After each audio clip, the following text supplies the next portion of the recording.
ओम श्री विष्णुवे नमः। ओम श्री गणेशाय नमः। ओम श्री महासरस्वत्यै नमः। ओम श्री उमामेश्वराभ्यां नमः। ओम श्री गुरुभ्यो नमः। सनातन धर्मानुरागी सज्जन वृंद भक्तगण, इस सत्र में हम लोग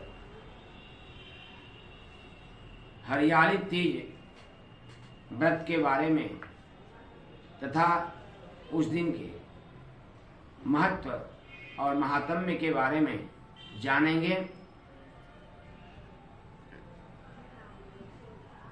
और साथ ही यह किस दिन है यह भी जानेंगे। हरियाली तीज व्रत करने से क्या होता है और उस दिन भगवान शिव और माता पार्वती की आराधना करने से क्या होता है, इसे भी बताने का प्रयास किया जाएगा।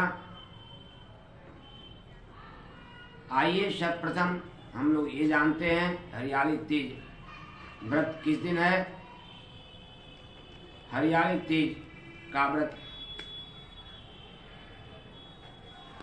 श्रावण शुक्ल पक्ष की तृतीया तिथि को होता है और यह 31 जुलाई 2022 को है। हरियाली तीज के दिन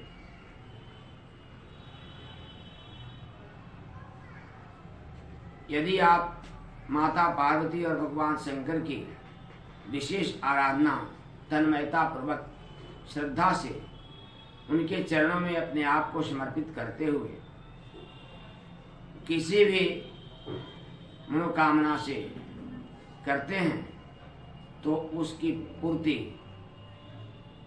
ध्रुव सत्य है, अर्थात निश्चित रूप से उस मनोकामना की पूर्ति आपकी हो जाएगी।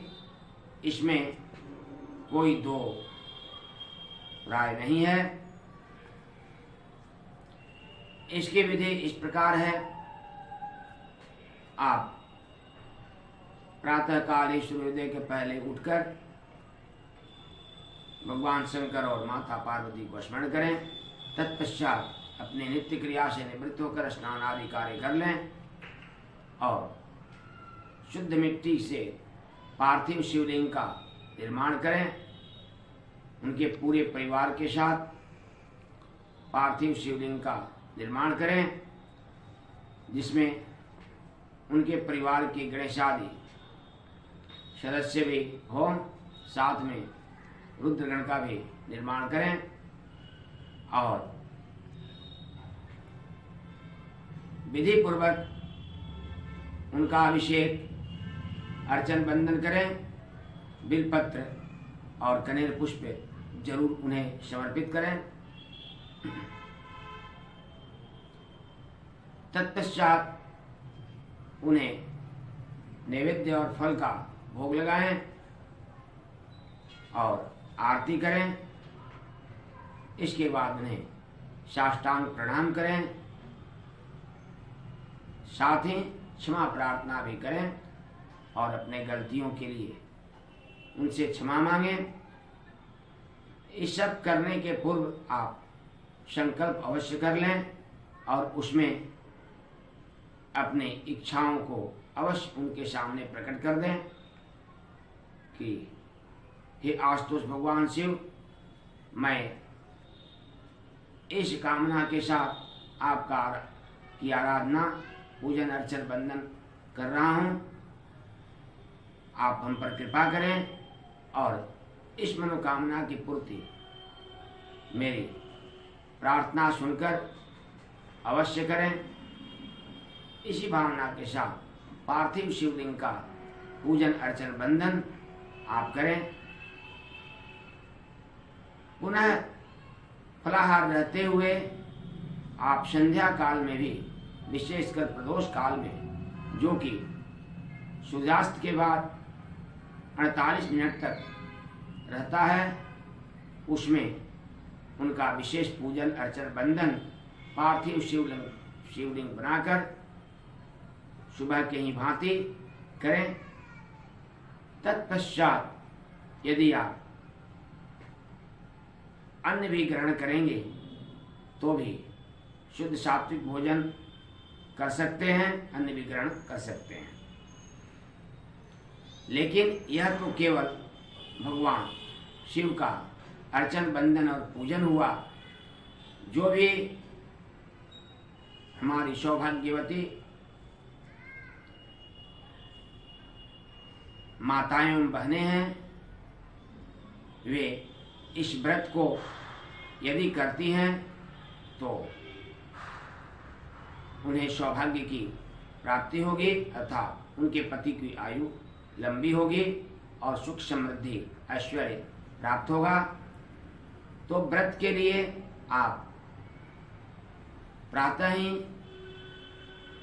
इसी तरह भगवान शिव का पार्थिव लिंग बनाकर पूजन अर्चन बंदन करें और उस दिन फलाहार कर रहें, और दूसरे दिन फिर उसी दिन संध्या समय भी पूजन अर्चन बंदन पार्थिव शिवलिंग का करें और फलाहार ही करें।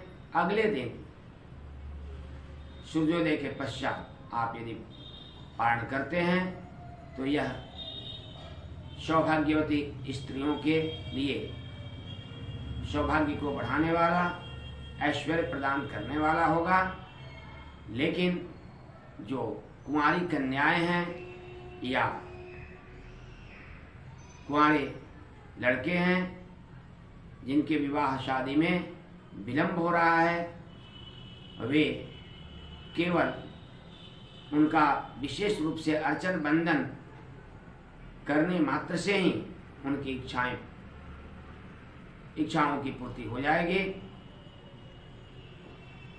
यदि वे विवाह के मनोकामना से भगवान शिव का आराधन पूजन बंधन इस हरियाली तीज के अवसर पर प्रातः और संध्या करते हैं, विशेषकर पार्थिव शिवलिंग को बनाकर उनका पूजन अर्चन करते हैं, या अपने घर पर किसी शुद्ध सात्विक ब्राह्मण को बुलाकर विधि पूर्वक पार्थिव शिवलिंग का पूजन अर्चन बंधन प्रातः और संध्या काल दोनों समय करते हैं, तो निश्चित रूप से उनकी मनोकामनाओं की पूर्ति होगी। उन्हें व्रत करने की कोई आवश्यकता नहीं है।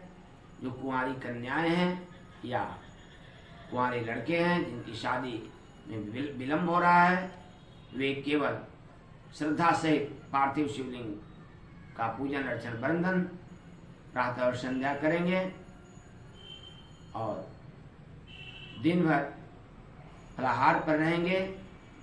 संध्या में उनका पूजन अर्चन बंधन आरती के पश्चात ही शुद्ध सात्विक अन्न का भोजन करेंगे। जो सौभाग्यवती स्त्रियां हैं वे संध्या के पूजन अर्चन बंधन में माता पार्वती और भगवान शिव को वस्त्र अवश्य अर्पित करें। साथ ही श्रृंगार की भी सामग्रियां माता पार्वती के लिए अवश्य अर्पित करें।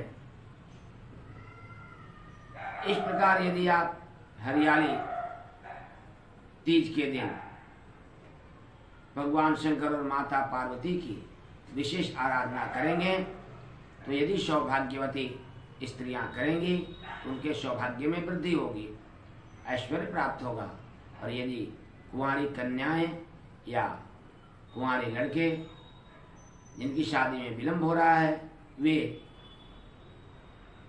उनका केवल विशेष रूप से पार्थिव शिवलिंग बनाकर दोनों समय पूजन अर्चन बंधन करेंगे, संकल्प सहित अपनी इच्छाओं को उनके सामने प्रकट करेंगे, तो अवश्य ही उनकी शादी जल्द से जल्द हो जाएगी। इसमें कोई दो मत नहीं है। भगवान आशुतोष शिव का को विशेष रूप से वंदन करते हुए इस सत्र को संपन्न किया जाएगा। उनका वंदन इस प्रकार वंदे देवमां पतिं सुरगुरुं वंदे जगत् कारणं वंदे पन्नगभूषणं मृगधरं वंदे पाशूनां पतिं वंदे सुरेशशाङ्खवह्निनयनं वंदे मुकुन्दप्रियं वंदे भक्तजनाश्रयं च वरदं वंदे शिवं शंकरम्। ओम उमामेश्वराय नमः। इस प्रकार यह सत्र संपन्न होता है। आप सभी को भगवान शिव और माता पार्वती की कृपा प्राप्त हो, इसी आराधना के साथ सबको साधुवाद एवं कोटि प्रणाम।